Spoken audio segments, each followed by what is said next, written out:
Conceive, believe, achieve. This is former UFC middleweight champion of the world, Michael Bisping. Paddy the Baddy here. You're listening to Combat Sports UK. And you're watching Combat Sports UK. Welcome to Combat Sports UK. My name is Cooper Burke, and I'm here with former Cage Warriors Middleweight champion, Matt the Beast Bonner. Matt, how are you? I'm very good, thank you. So, Matt, you fight on January 27th against Matej Penaz. What are you looking forward to the most in this fight? So, in terms of answering your question, what am I looking forward to the most is hopefully winning, hopefully get my hand raised. That'll be 3 fights in a row I've won then, and I think I'll kind of put myself in a really, really good position going forward in the division. I kind of hope that I'll be almost in that title contention after a win over Penaz. Absolutely. I mean, like you said, you've won 3. You will have had 3 in a row. You're currently in the top 10. Does this fight bring any excitement to you, knowing that you're going to at least stake a claim at the title shot or the win? It does.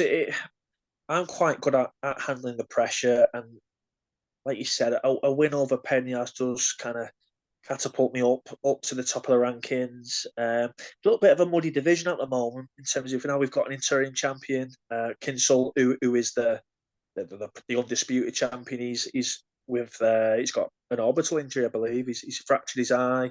So now we've got a champion, interim champion. So again, that makes the division a little bit more tricky. But I'd hope a win over Penaz would put me right up there and gets me one that step closer towards being a 2-time world champion.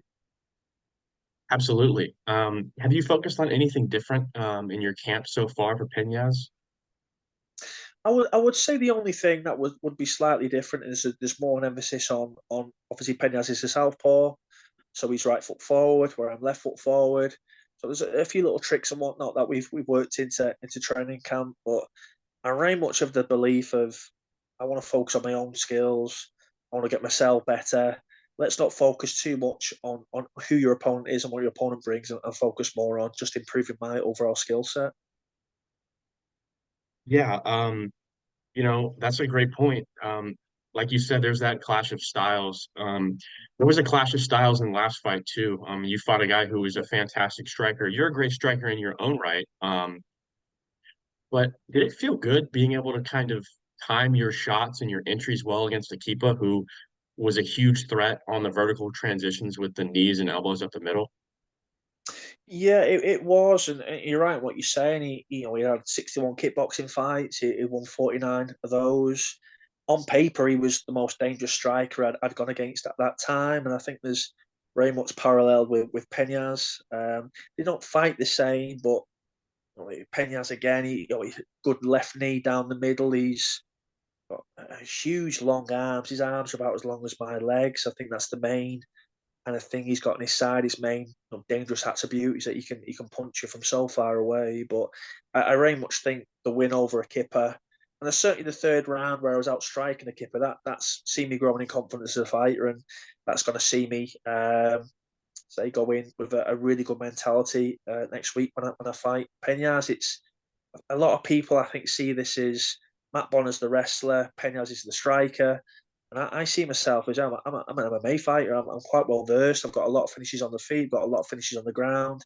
Where I think that's probably the biggest difference between me and Penaz. Penaz is a really, really good striker, very dangerous striker, but his grappling, it looks like it leaves a lot to desire. Where I'm much better well rounded. Yeah, I mean, you hit the nail on the head there. So going back and watching your fight against Akipa, you guys had a very competitive fight. It was another one of those, that you could just sit down and watch over and over again. How did that second round kind of change your approach in the fight, where you really had to dig deep? Yeah, he hit me with a knee down the middle on the cage, and you can see from the video I almost let out like a little scream when he hit me with it. That was nearly a go down and just kind of give up moment. But I kind of pushed through it and went back to my corner, and they thought, right, you've lost that second round. You might possibly have lost the first. I thought I'd won the first. my coach felt because it was in Germany against a German that can kind of obviously work against you. So he was, listen, go in the third. You might have to finish this. And so that's kind of where we had to change the pace of the fight up, and obviously I started striking a lot more. It's a bit bizarre where like the grappler myself became the striker, and the striker and Akipa almost became the grappler. It was almost like a role reversal, but it worked out, and I managed to land some really nice backhands. Wobbled him at one point, and like I say, that again, kind of going back to being well rounded. That's where you're going to need to bring that skill set out. It's not good enough sometimes to be just a great grappler or just a great striker. You're probably in a better position if you're good at both. Maybe you're not going to be like a great knockout puncher, but you have all that skill set in all those different areas. I think for me that's where I'm a lot stronger than most middleweights, to be honest. Yeah, like you said, you thought you wound up, losing the first and possibly losing the second, or excuse me, yeah, possibly losing the first and losing the second, and ended up winning the third. Did it feel good, kind of handling that adversity and winding up on the right side of the scorecards? It does. There was as a fighter sometimes it's the battle isn't in the cage, it's in your head a lot of the time, and there was a lot of things I could say. It's my debut fight for Oktagon. I've come all the way to Germany. I've took this fight in a week's notice. I'm not going to be too bothered if I lose this fight. And that knee hurts down the middle. You go, okay, I've given me best. There's a lot of ways you can kind of look for a way out, essentially. And I don't know, it builds your character when you can work out of those moments as well. And you turn around and go, no, actually, I've got a little bit more to give, and I can work through this pain. And let's change it around three. Let's not worry about winning and losing. Let's just finish this fight. That's what I try. Let's just finish this fight. So, like you say, all these challenges and all these adversities in the end, they grow your character, and maybe that happens in the Penaz fight, and I can turn around and say, "Well, this has happened before, and I managed to get through that, and I managed to win. Let's do it again." It's always easy doing it a second time. Absolutely. You said it was about, digging deep and finishing the fight for yourself, but how has your family played into that? You have a young child, and you and your wife are obviously very close. How have you kind of used that um, going forward in your fights? I think that has been the main fuel going forward. I mean, I'll be people don't like me saying this. It almost becomes a bit of a dirty word, but I do compete now for money. That's going to be a massive part of my career. That was a massive part of moving from Cage Warriors to Octagon. Was there's a potential to earn some real decent money at Octagon. And so there is. I think men do this a lot, and husbands and dads. This is our role. We provide and we protect, and the way I provide is by going away and winning fights. And obviously, if I win a fight, I get more money than if I lose a fight. So that very much is in the back of my head. This isn't for my legacy. This isn't so I can say, "Oh, I've fought in front of 19,000 people like it was in Germany." This is very much I need to go there. This isn't a holiday. This isn't a whole day away. This is a business trip. I'm here to win a fight so I can pay my mortgage off. So look after my family. I'm the sole earner in the house now. Leslie's a full-time mum. That's something we agreed on before we had kids, and so there is a pressure for me to perform. And like I say, it gives me an extra drive. It isn't the pressure isn't that's not a bad thing. I need that to, like I say, to when those hard moments crop up, like we've mentioned, to be able to push through. It's not for me. I don't need anything. I don't want for anything. I don't want fast cars. I don't want fancy things. I just want to provide for my family, and this is what fighting, hopefully will continue to do. Yeah, does it feel good, going in there that you have the support of Mrs. Bonner and the rest of your family? It does. I mean, again, very cliche. I couldn't do this without Leslie. She I mean, it was her dream to be a mum anyway. That's her role in life. But I couldn't fulfill my dreams, and I couldn't go away and do these things and live these experiences if she wasn't at home looking after the fort. So yeah, it does feel good. They miss me when I'm away, but I can justify that by like I said, it's not a business trip. Sorry, it's not a holiday.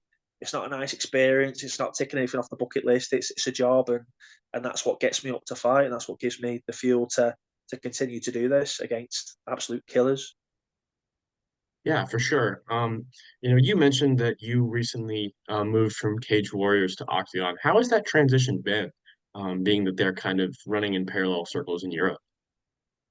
Yeah, I think it's. I mean, my manager is still Graham Boylan, who owns Cage Warriors, so there's not a complete separation there. And he's managed to get me what I see as a really fair contract in Octagon. So if it, I've no kind of no, I enjoyed fighting at Cage Warriors. I fought for Cage Warriors 17 times. The kind of crown jewel of my career so far is winning that world title, which is well respected across Europe. So I love fighting for Cage Warriors.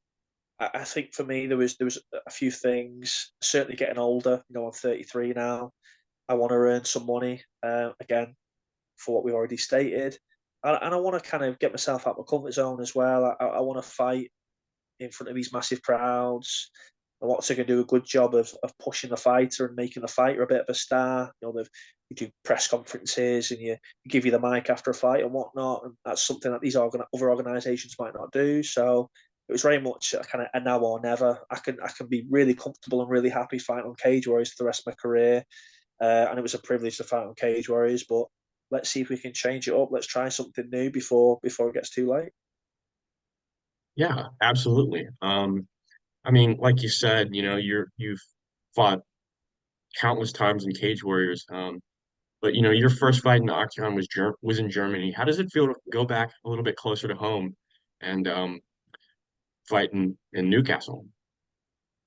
It's certainly easier. I mean, I'm a terrible flyer anyway. I hate airports. I hate airplanes. I've been Germany twice last year, and I didn't really enjoy Germany at all. If I'm being honest, certainly not the second time. Um, so it's nice. It's nice to be at home. It's certainly easy to get to these places. Or Newcastle, it's like 3 hours away from the house, so it's not like a trick down the road. But it's easier. I know kind of the foods I can eat and whatnot. I know the cuisines. I know what's going to agree with me and what's not in terms of food poison and whatnot. So it makes it easier. Not that Germany was an unpleasant trip, but I do prefer fighting at home just because it's much easier. I'll fight on the Saturday. I'll drive back on the Saturday. Um, so it just makes it just a little bit easier for sure. Yeah. I mean, that sounds about right. You talked about you spent a ton of time in Cage Warriors. You fought and beat really a murderer's row of guys in Europe. I mean, Yeah. kind of household names. So what is the goal for you in this upcoming year? I have a full fight contract with Oktagon. Obviously, I've had the fight in Germany, so I've got 3 fights left. The idea really is to put myself in a really strong position. Let's win these 4 fights. Let's get towards this title shot. Let's see what the next contract's going to be. I'd expect if I win 4 fights and I'm really, if not already challenging for the belt, maybe I'll be the title holder at that point. Let's see what money comes next. Let's see what contract they offer, and again, just put myself in a really strong position going forward financially. I'm moving to a new house soon. It's a bigger house. It's a more expensive house, so it's that money is always on my mind, and I want to put myself in a really strong position going forward. And I say make the money while it's there. I don't know how long I've got left in this sport. Could be 5 years. Could be after this fight. I'm not sure. So I want to try and grab what I can before it's all finished. Yeah, I mean, that's the way to do it. You fought all over Europe. Um, you're saying that you don't know how much time you have left. If you had to have one fight in any venue in Europe, where would it be and why? That's a tough one. I always enjoy fighting in London. And I fought in London quite a few times, and always I was at the York Hall. I won my world title there. Now I won my world title when there was still tons of COVID restrictions, so there's no actual crowd there at the time. So that would kind of be nice to win another world title, but have a proper crowd there. And I don't know. I never felt like hard done by. I felt very privileged to be able to compete while COVID was going on, because it was only really Cage Warriors who were legislated by the government in the UK to continue putting on shows. But it would have been nice to kind of have a crowd there and share the moment with my family. But yeah, if I had to pick out one thing, it would be the York Hall. I'll finish my career winning a second world title. That would be that would be something to tick off the bucket list. Yeah, And my brother's also won a world title there as well. So yeah, that's it's got good memories in that place for sure. yeah, of course. I mean, your brother is a two-time Muay Thai world Yeah. champion, if I'm correct. Do you guys learn a lot from each other? Or is it Yeah. strictly just a sibling thing? No, I think we do. I think we do, and I think it's got a lot easier as we got older. I think when we were younger, we really struggled to train together for a time because we were working together, we were training together, we were living together. And you spend that much time with anyone, and it's going to be, it was just too much. Now we're a little bit older and a little bit more sensible, and we've both got young families and whatnot, and we haven't got the energy to to waste bickering with each other. So certainly this camp, Dan's been an asset. He'll be in the corner hopefully as well in Newcastle. So yeah, we've got a strong relationship, and we started this journey when we were 10 years old, and I think we're both at kind of the same point in our career now where we're thinking, okay, what's next? Let's get as much as we can out of this, and then what's going to come next after that. Yeah. Just got one more question. When you go home from Newcastle, do you have anything fun planned or anything you're looking forward to in the next couple of weeks? Well, I say out hopefully in the near future going to be moving house. We're trying to sort something out for maybe mid-February. So I don't know if it's going to be fun moving house, but it's certainly something to get stuck into. Outside of training and whatnot, I enjoy playing on the PS5 and eating junk food just like everybody else. So hopefully I'll get a few meals sorted out and I can enjoy the rest of January in peace and then hopefully start working towards the next fight at some point. Yeah, I mean, you hit the nail on the head there. Listen, Matt, it's been a pleasure. Everybody, Matt Bonner fights the 27th against Matej Penaz on Octagon. Um, Best of luck. We'll all be tuning Thank in. you. Smashing. Thanks for having me on. I do appreciate your time. Yeah, of course. No, thank you for having me. I really enjoyed it.